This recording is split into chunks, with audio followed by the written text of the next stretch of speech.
Alam nyo ba na milyon-milyong Pilipino, lalo na ang mga senior citizens, ay tahimik na nakikipaglaban sa isang kaaway na halos hindi natin napapansin hanggang sa huli na ang kaaway na ito ay ang labis na asukal sa ating dugo. Isang kondisyon na kilala bilang diabetes, nakakapanindig balahibo isipin na bawat pagkain, bawat merienda ay maaaring naglalagay ng panganib sa ating kalusugan, sa ating mga mata, sa ating mga paa, sa ating puso at maging sa ating mga pangarap na magkaroon ng mahaba at maligayang buhay kasama ang mga mahal sa buhay. Ang diabetes ay parang isang tahimik na magnanakaw, unti-unting kumukuha ng ating enerhiya, ng ating kalusugan at ng ating kalayaan. Maraming beses, nararamdaman nating parang walang solusyon na tayo ay nakagapos sa mga gamot at takot.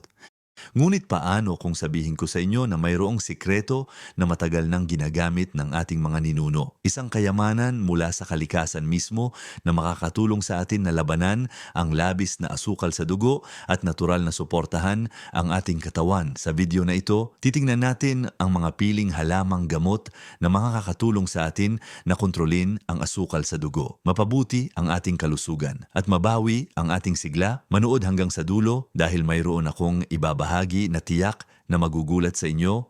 Ngayon, simulan natin ang ating paglalakbay sa mundo ng kalikasan kung saan makikita natin ang unang kamangha-manghang halaman na matagal nang ginagamit sa ating kultura, ang ampalaya o bitter gourd. Marami sa atin ang pamilyar sa mapait na lasa nito at para sa ilan, ito ay isang lasa na kailangan pang masanay. Ngunit ang kapaitan na ito ay sadyang makapangyarihan. Hindi lang ito isang gulay na masarap sa ginisang isda o sa torta. Ang ampalaya ay kinikilala sa agham bilang isang natural na insulin. Mayroon itong compounds na tinatawag na charantin, vicin, at polypeptide peptide na gumaganang parang insulin para makatulong sa pagbaba ng blood sugar levels. Ang charantin, ang pinakamabisang sangkap nito para sa pagpapababa ng asukal. Isipin nyo, sa bawat hiwa ng ampalaya para tayong umiinom ng gamot na galing sa halaman mismo. Paano natin ito magagamit ng tama? Ang pinakakaraniwang paraan ay ang paggawa ng juice mula sa hilaw na ampalaya. Kumuha lamang ng isa o dalawang ampalaya, hugasan, tanggalin ang buto at ilagay sa blender na may kaunting tubig. Salain at inumin ang katas tuwing umaga bago kumain. Kung masyadong mapait, maaaring lagyan ng kaunting palamig o honey. Pero tandaan na ang honey ay may asukal din. Kaya konti lang. Ang isa pang paraan ay ang pagkain ng lutong ampalaya. Maaaring igisa ito na may itlog, karne o isda. Ang mahalaga ay regular itong isama sa ating dieta. Naalala ko ang lola ko, halos araw-araw ay may ampalaya sa hapagkainan nila. Dati, iniisip kong ayaw niya lang magtapon ng gulay. Pero ngayon, naiintindihan ko na malaki ang naitutulong nito sa kanilang kalusugan. Sabi niya, "Anak, ang mapait ay minsan matamis sa katawan." Tama nga siya. Ang ampalaya ay nakakatulong din sa pagpapabuti ng glucose tolerance. Ibig sabihin, mas nagagamit ng ating katawan ang asukal ng mas epektibo. At nakakatulong sa atay na magproseso ng asukal. Isipin nyo, kung ang atay natin ay parang isang makina, ang ampalaya ay nakakatulong na patakbuhin ito ng mas maayos pagdating sa asukal.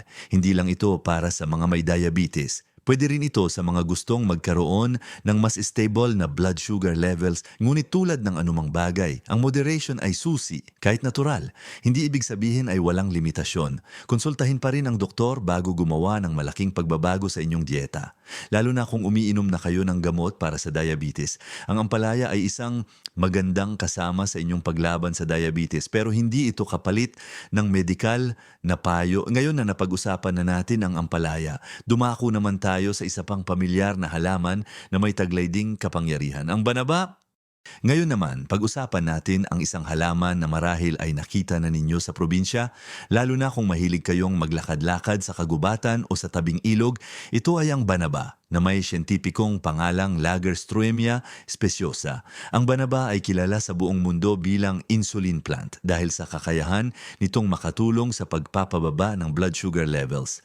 Ang pangunahing sangkap nito na responsable sa epektong ito ay ang corosolic acid. Ito ay isang uri ng triterpenoid acid na may kakayahang tumulong sa pagpasok ng glucose mula sa dugo papunta sa mga sel ng ating katawan.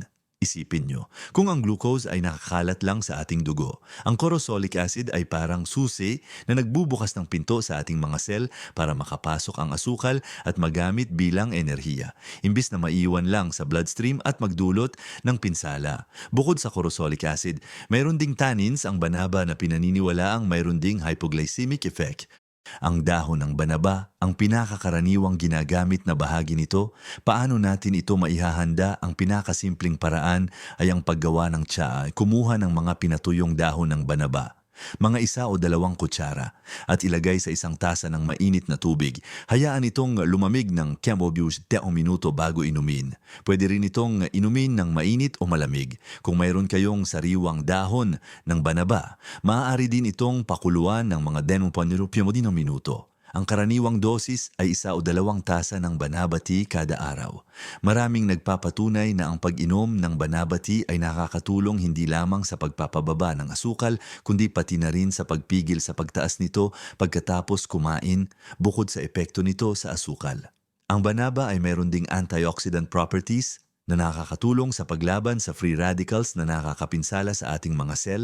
Ito rin ay may anti-obesity effects. Ibig sabihin, nakakatulong ito sa pagkontrol ng timbang, na isang mahalagang bahagi ng paglaban sa diabetes. Naaalala ko ang kapitbahay naming lolo. Halos araw-araw ay umiinom siya ng banaba tea dati. Akala ko para lang ito sa sipon, pero ngayon alam ko na kung gaano ito kahalaga sa kanyang kalusugan. Sabi niya, hindi lang ito panglamig, pangbuhay din ito. Yang banaba ay isang napakagandang karagdagan sa ating arsenal laban sa diabetes. Ang regular na paggamit nito, kasama ng tamang dieta at ehersisyo, ay makakatulong ng malaki. Mahalaga pa ring tandaan na ang mga halamang gamot ay suporta lamang at hindi dapat palitan ang gamot na inireseta ng doktor, lalo na kung malala ang inyong kondisyon. Laging kumonsulta sa inyong health professional bago magsimula ng anumang bagong remedyo, lalo na kung umiinom na kayo ng ibang gamot. Ang ampalaya at banaba ay 2 lang sa maraming kayamanan ng kalikasan. Ngayon, dumako naman tayo sa isa pang hindi gaanong napapansin pero napakabisang halaman, ang malunggay. Ang malunggay o Moringa oleifera ay kilala sa Pilipinas bilang miracle tree at sa maraming bansa dahil sa napakaraming benepisyo nito sa kalusugan. Ang karamihan sa atin ay pamilyar dito bilang isang gulay na nilalagay sa tinola, lumpiang sariwa o ginataan. Ngunit ang malunggay ay higit pa sa isang simpleng gulay. Ito ay puno ng bitamina, mineral at antioxidants na makakatulong hindi lamang sa pangkalahatang kalusugan kundi pati na rin sa pagkontrol ng blood sugar. May mga pag-aaral na nagpapakita na ang malunggay ay may kakayahang magpababa ng blood sugar levels dahil sa taglay nitong isothiocyanates na siyang nagbibigay ng anti-diabetic properties. Ang mga sangkap na ito ay nakakatulong sa pagpapabuti ng insulin sensitivity. Ibig sabihin, mas nagagamit ng ating katawan ang insulin ng mas epektibo upang kontrolin ang asukal sa dugo. Isipin nyo, kung ang insulin ay isang susi na nagbubukas ng pintuan ng ating mga sel para makapasok ang asukal, ang malunggay ay nakakatulong na mas maging epektibo ang susi na yon. Bukod pa rito, ang malunggay ay mayaman sa fiber na nakakatulong sa pagbagal ng absorption ng asukal sa ating bituka. Kaya hindi bigla ang tumataas ang blood sugar pagkatapos kumain. Paano natin ito magagamit? Ang pinakasimpleng paraan ay ang regular na pagsama nito sa inyong mga lutuin. Ilagay ito sa inyong tinola, sinigang o kahit anong sabaw. Pwede rin itong ihalo sa mga smoothies o gawing malunggay tea. Kung gusto ninyo, maaari rin kayong gumamit ng malunggay powder na nabibili sa mga health stores. Isang kutsarita ng malunggay powder sa isang basong tubig o juice ay isang madaling paraan para makuha ang benepisyo nito. Ang malunggay ay hindi lang para sa asukal. Ito ay mayaman din sa vitamin C na nakakatulong sa immune system, vitamin A na maganda sa mata at calcium para sa buto. Ito ay isang all-around power-packed na halaman. Naalala ko ang nanay ko. Tuwing umaga ay umiinom siya ng malunggay shake. Sabi niya, ayaw kong bumigay ang katawan ko. Ngayon, naiintindihan ko na kung gaano kahalaga ang bawat dahon ng malunggay sa kanyang kalusugan. Mahalaga rin na banggitin na ang malunggay ay mayroon ding anti-inflammatory properties na mahalaga dahil ang chronic inflammation ay isa sa mga sanhi ng insulin resistance. Sa madaling salita, Ang malunggay ay hindi lang nagpapababa ng asukal, kundi tinutulungan din ang katawan na labanan ang mga ugat ng problema, tulad ng ampalaya at banaba. Ang malunggay ay isa pang natural na kasama sa ating paglalakbay tungo sa mas mababang blood sugar.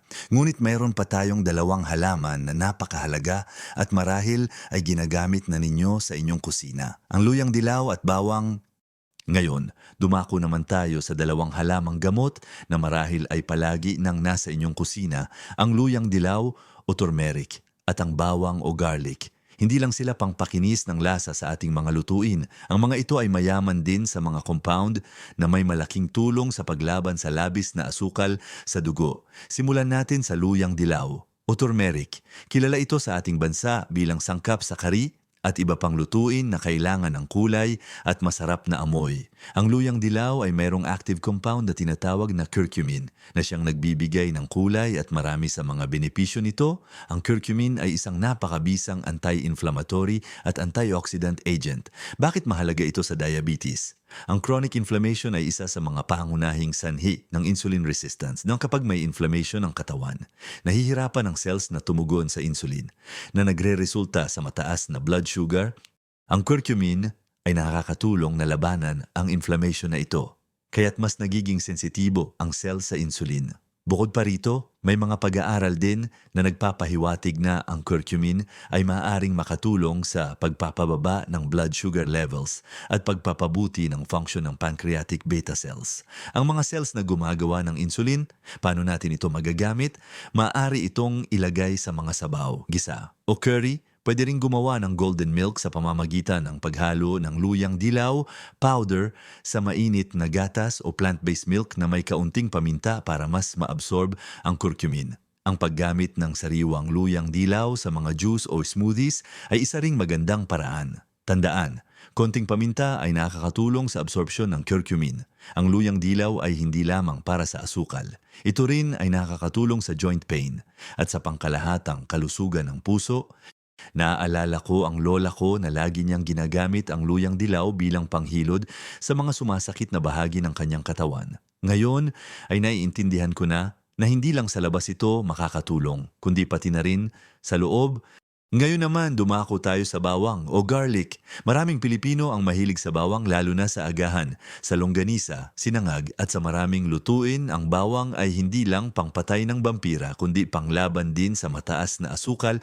Mayroong sulfur compounds ang bawang tulad ng alisin na siyang nagbibigay ng kakaibang amoy at karamihan sa mga benepisyo nito. Ang mga compounds na ito ay pinaniniwalaang may kakayahang magpababa ng blood sugar levels sa pamamagitan ng pagpapataas ng insulin sensitivity at pagpapabuti ng glucose metabolism. Ibig sabihin, mas nagagamit ng ating katawan ang asukal at mas nagiging epektibo ang insulin. Bukod pa rito, ang bawang ay nakakatulong din sa pagbaba ng kolesterol at blood pressure na karaniwang kasama ng diabetes. Ito ay parang isang all-in-one na suporta sa puso at metabolic health. Paano natin ito magagamit? Ang pinakamainam ay ang pagkain ng sariwang bawang, dinikdik o tinadtad at hayaan itong lumabas ang alisin bago lutuin. Maaari itong ilagay sa inyong mga paboritong lutuin o kung kaya ninyo, kumain ng 2 butil ng hilaw na bawang araw-araw, dinurog at ihahalo sa konting tubig. Kung masyadong matapang, maaari ring gumamit ng garlic supplements na nabibili sa mga botika. Ngunit laging kumonsulta sa doktor bago ito gawin. Lalo na kung umiinom na kayo ng blood thinners. Ang bawang ay nakakatulong din bilang antioxidant at antimicrobial. Naalala ko ang tatay ko na halos kada kain niya ay may kasamang bawang. Sabi niya, ang bawang ang nagbibigay lakas sa akin. Marahil nga, hindi lang ito sa kanyang panlasa, kundi pati na rin sa kanyang kalusugan. Ang luyang dilaw at bawang ay mga pang-araw-araw na sangkap na may taglay na napakalaking potensyal sa pagtulong sa ating labanan ang labis na asukal. Isipin ninyo, ang laging nasa ating paligid ay maaari palang maging susi sa ating kalusugan. At para sa huli nating halaman, ibabahagi ko ang isang hindi gaanong kilala pero napakabisang kakampi na matagal nang ginagamit sa tradisyonal na panggagamot. Ito ay ang pinya at ang mga bahagi nito na hindi natin inaasahan na makakatulong.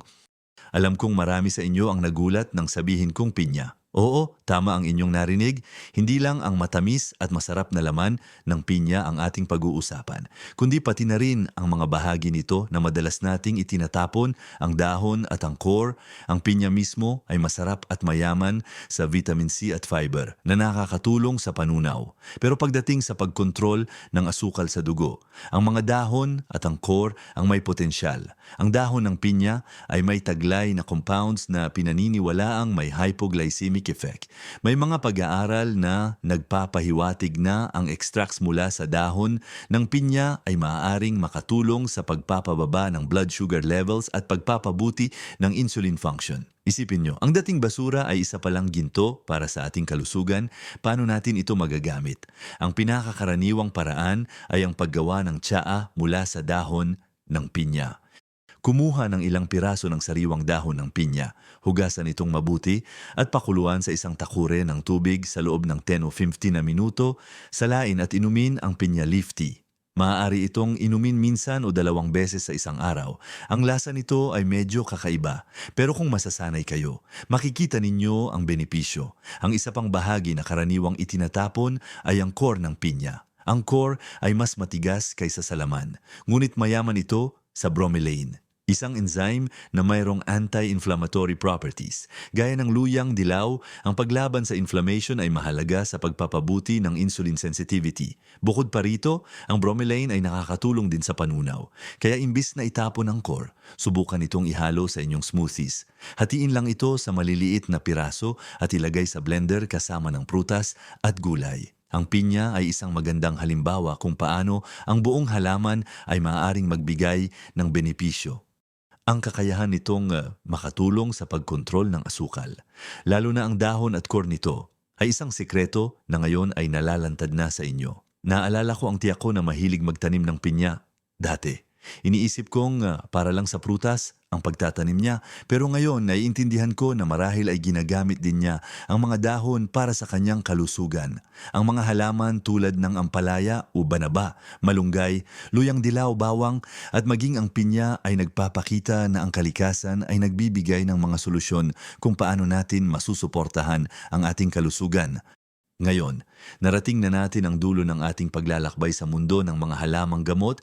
Pinag-usapan natin ang ampalaya na parang natural na insulin, ang banaba na may corosolic acid na tumutulong sa paggamit ng asukal ng cells, ang malunggay na nagpapabuti ng insulin sensitivity, ang luyang dilaw na lumalaban sa inflammation, ang bawang na nagpapataas ng insulin sensitivity at nagpapabuti ng glucose metabolism, at ang pinya, lalo na ang dahon at core nito, na may potensyal ding magpababa ng asukal.